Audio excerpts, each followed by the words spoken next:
안녕하십니까. 오늘도 참 좋은 날입니다. 영국의 어느 한 출판사에서 친구라는 낱말에 대해서 가장 좋은 정의를 내린 사람에게 상금을 주기로 했습니다. 여기에 이제 수천 명의 사람들이 응모를 하게 되었는데, 그 가운데 이런 글들이 올라오게 되었습니다.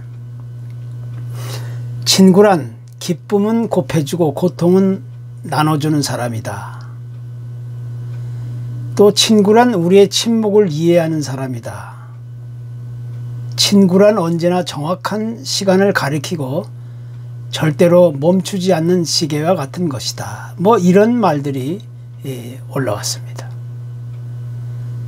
그런데 이런 말들을 다 제치고 1등으로 당선된 것이 하나 있었는데, 친구란 온 세상이 다 내 곁을 떠났을 때에도 나를 찾아오는 사람이다. 만약 나에게도 이런 친구가 있다면 얼마나 좋겠습니까? 이 세상에서 친구라고 부를 수 있는 사람은 많이 있지만, 진정으로 참다운 우정을 나눌 수 있는 친구는 그렇게 흔하지 않는 것이 우리의 현실입니다. 그러니까 진정한 친구란 즐거울 때나 행복할 때나 힘들고 괴롭고 어려울 때나 불행할 때나 언제나 나와 항상 함께 나눌 수 있고 이해할 수 있고 위로해 줄 수 있는 친구라고 우리는 얘기할 수가 있습니다. 그래서 성공한 사람들의 경우 보통 최소한 한두 명의 좋은 친구를 가지고 있다는 것입니다. 그리고 그 좋은 친구를 가진 사람은 본인 스스로도 좋은 친구로서의 조건을 가지고 있는 경우가 있는 것입니다. 우리가 보통 친구하면 여러 종류의 친구를 떠올리게 되는데, 크게 두 부류의 종류가 있다고 합니다. 첫째 친구는 음식이나 그 약처럼 매일 먹는 음식처럼 항상 만나고 싶어 하는 친구. 그래서 그 친구가 고통스러울 때는 약처럼 도움을 줄 수 있는 친구라는 겁니다. 그리고 두 번째는 질병과 같은 친구인데, 이런 친구는 옆에 있는 사람들에게 때를 묻히고 나쁜 영향을 주고 정신적으로 오염을 불러일으키고 짐이 되는 친구. 그래서 우리가 좋은 친구를 만난다는 것은 참으로 무엇보다 소중한 인생의 큰 자산이 될 수 있다는 사실을 우리가 인정하지 않을 수가 없는 겁니다. 며칠 전에 한국의 그 크리스천 투데이지에 기고된 친구에 관한 아주 감동적인 이야기를 소개했는데, 여기서 다시 한번 소개해 보려고 합니다. 어떤 분이 자기 아들의 결혼식에 가까운 친구가 보내온 축의금 이야기입니다. 그분의 가장 가까운 친구가 자기 아들의 결혼식 축의금으로 100만 원을 보내왔습니다. 이때 생활이 너무 어렵고 힘들었던 시기인데, 그 친구가 사정을 알고 거금을 보내준 친구의 성의가 너무너무 고마웠습니다. 그래서 항상 그 친구에게 고마운 마음을 감출 수 없었던 겁니다. 왜냐하면 자신의 어려운 그 형편에 축의금 100만 원은 참으로 큰 힘이 될 수 있는 액수였기 때문입니다. 그런데 이분에게 문제가 생겼습니다. 얼마 전 그 친구로부터 그 아들 결혼 청첩장을 받았습니다. 그 친구로부터 100만 원을 받을 때는 좋았는데, 이번에는 이제 자기가 돌려줘야 할 자기 차례가 온 겁니다. 그래서 축하해 주어야 한다는 마음보다는 그 축의금 때문에 걱정거리가 생겼습니다.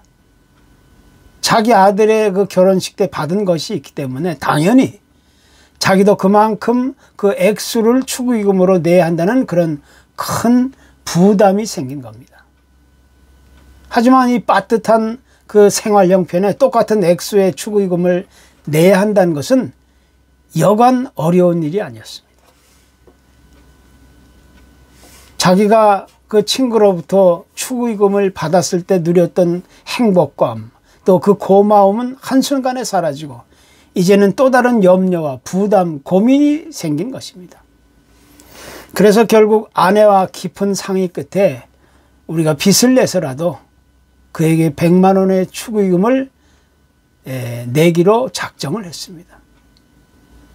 사실 따지고 보면 축의금이란 축하하는 마음으로 선물하는 것인데 서로 돕는다는 의미가 있기 때문에 결국 빚을 내어 마련한 100만 원을 가지고 그 결혼식장에 가게 되었습니다. 많은 손님들 때문에 그 친구와는 뭐 길게 이야기하지는 못했지만 그 친구의 그 안부를 물으면서 와줘서 고맙다는 말을 거듭거듭 이야기했습니다. 이제 집에 돌아온 부부는 돈을 빌려서라도 축의금 그 100만 원을 내기를 참 잘했다 생각하면서 만약에 그렇게 하지 않았다면 두고두고 그것이 마음의 빛으로 남았을 것이라고 입을 모았습니다. 그런데 며칠 후에 집으로 등기 우편 하나가 배달되었습니다. 보낸 사람은 바로 며칠 전 아들 결혼식을 올린 그 친구였습니다. 감사 편지인 줄 알고 뜯어보았더니 친구의 글이 적혀 있습니다. 이 사람아, 내가 자네 형편을 잘 아는데 축의금이 다 뭐냐? 그리고 어려운 형편에 100만 원은 또 무슨 소리야? 그 축의금 10,000원이면 족하네. 그래서 이제 여기 99만 원을 돌려보내니 그리 알게. 만약에 이 돈을 안 받는다면 자네를 친구로 생각하지 않겠네. 이런 편지가 들어 있었습니다. 친구가 돌려보낸 그 99만 원의 수표를 받아든 이분은 이런 글을 남겼습니다. 눈물이 앞을 가리네. 이런 친구가 얼마나 있을까? 눈시울이 뜨겁다. 이런 친구가 한 명이라도 있다면 정말 행복한 인생이 아닐까? 참으로 진정한 친구의 의미가 무엇인지를 다시 생각해 보는 그런 내용입니다. 우리가 사는 이 세상은 날이 갈수록 정말 메마르고 각박한 세상으로 빠르게 변하고 있습니다. 이런 친구가 있다면 정말 이 세상을 다시 얻은 기분이었을 것이 분명합니다. 그 친구의 따뜻한 관심과 배려와 사랑은 두고두고 잊지 못할 아름다운 친구의 이야기로 남을 것이 분명해지는 것입니다. 오늘 우리가 읽은 본문 이렇게 말하죠. 사람이 친구를 위하여 자기 목숨을 버리면 이보다 더 큰 사랑이 없나니 너희는 내가 명하는 대로 행하면 곧 나의 친구라. 이렇게 이야기하고 있는 분이 도대체 누구입니까? 그분은 자기 친구를 위하여 목숨까지도 버릴 수 있었답니다. 그분은 바로 예수 그리스도를 가리키는 겁니다. 그분은 우리에게 오셔서 우리를 위해 십자가에 대신 못 박혀 죽으심으로 친구를 위한 자신의 사랑을 이미 행동으로 나타내 보여주신 것입니다. 이보다 더 크고 위대한 사랑을 보여준 친구는 이 세상 그 어느 곳에서도 우리가 찾아볼 수 없는 것이 사실입니다. 흔히 우리가 말할 때 세계 3대 종교는 기독교와 불교 그리고 이슬람교라고 이야기합니다. 그런데 이슬람교에서는 그 예수님의 그 존재에 대해서 우리와 비슷한 것을 믿고 있습니다.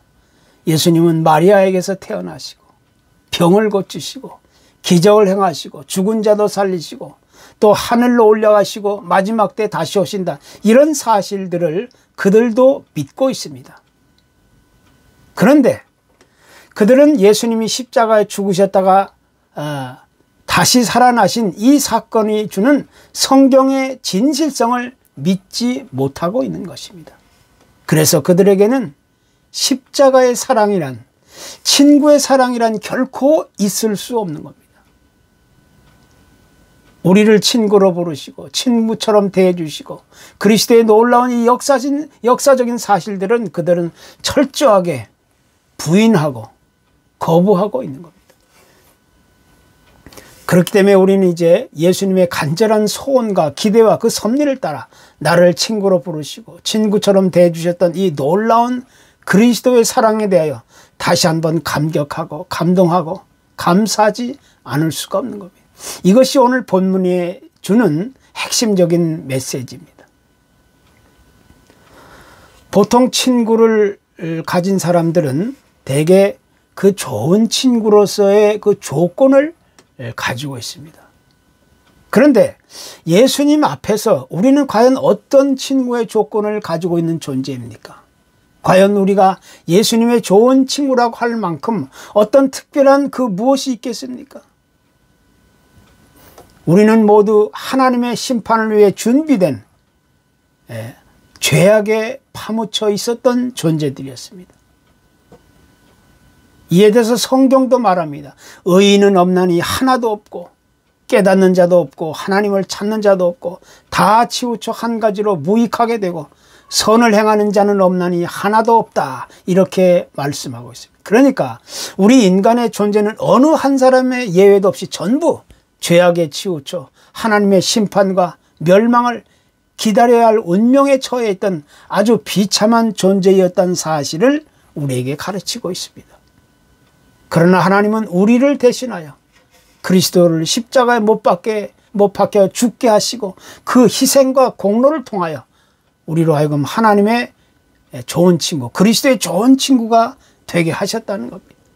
이보다 더 크고 위대한 아름다운 그 사랑의 이야기는 세상에 존재하지 않습니다. 친구 될 자격도 조건도 어떤 모양도 그 무엇 하나 내세울 것이 없는 이 비참하고 불쌍한 우리를 당신의 자녀로 부르시고 또 당신의 친구로 삼아 주셨다는 것. 이것이야말로 하나님이 우리에게 허락해 주시는 이 놀라운 은혜와 축복이고 또 영광이 아닐 수가 없는 겁니다. 3명의 친구를 둔 사람이 있었습니다.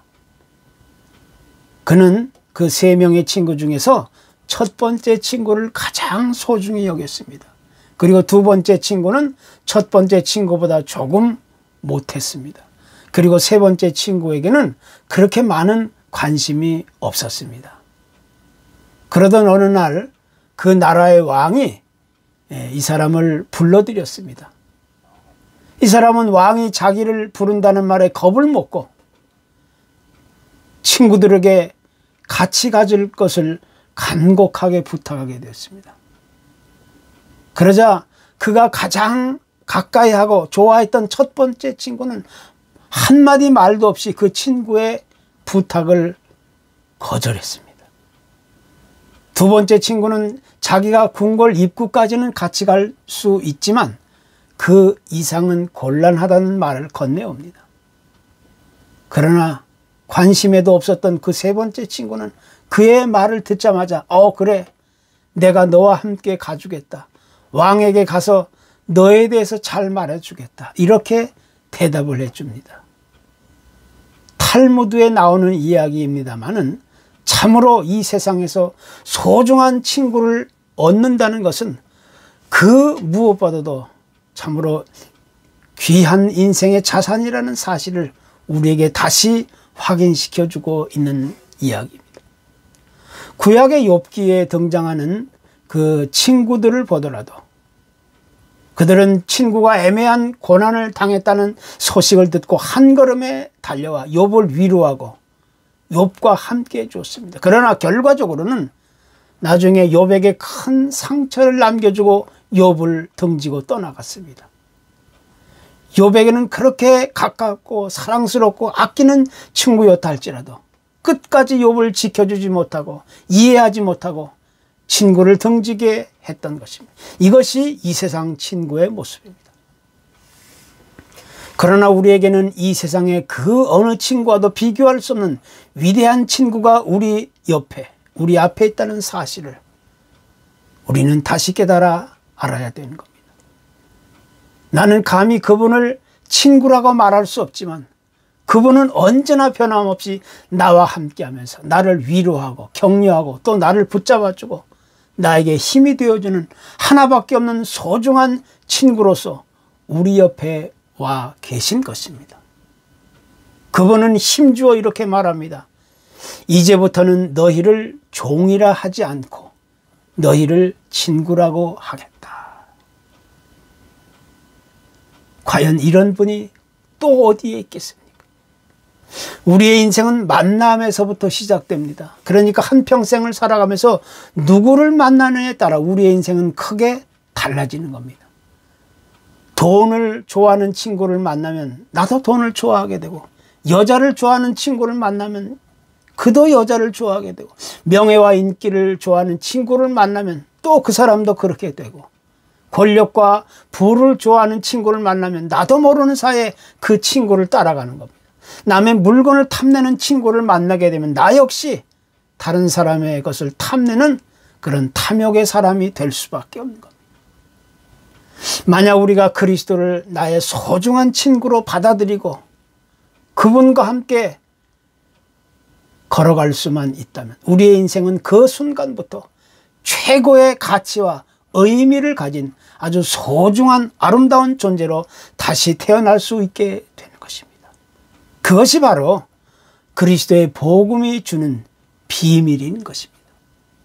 그런 사람이야말로 이 세상에서 가장 소중한 친구를 얻은 아름답고 행복한 사람이라고 우리가 자부할 수 있게 되는 것입니다. 그렇다면 다시 한번 생각해 봐야 할 문제가 하나 있는데, 주님은 아무것도 내세울 것이 없고 보잘것 없고 또 우리가 요청한 것도 아닌데 왜 당신의 자녀로 부르시고 친구로 삼으셨는가 하는 의문을 가지게 됩니다. 그러나 그 이유는 아주 간단합니다.